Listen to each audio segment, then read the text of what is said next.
Hey guys, Fefu. Kali ini saya ingin berbicara sebentar tentang apresiasi dan kritikan di dalam sebuah karya. Saya dari tahun 2005 bermusik sampai sekarang 2019, sekitar 14 tahun ya kalau nggak salah. Ya, sekitar 14 tahun saya bermusik. Saya banyak melihat beberapa case mengenai orang yang apresiasi atau yang tidak. It's okay. Thank you.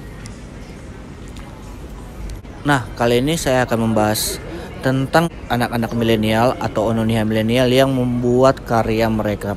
Sebenarnya kalau kita pikir-pikir, orang membuat karya itu ada dua tujuan, yaitu yang pertama untuk mendapatkan apresiasi dari para penontonnya, dan kedua dia membuat itu karena dia belajar untuk membuat karya dan benar-benar melakukan suatu yang dinamakan pengabdian kepada daerahnya sendiri. Dalam case ini ada banyak sekali yang saya lihat selama saya mengupload konten-konten di YouTube Ononiha TV. Ada banyak sekali netizen yang maha benar, tapi it's okay, memang namanya netizen is netizen. Tetapi saya ingin menegaskan atau menjelaskan kepada teman-teman semua, sebenarnya kita dari Ononiha TV membuat itu dengan tujuan satu, biar karya kita itu terkenal di mata orang. Kritikan itu sangat kita terima, sangat kita open.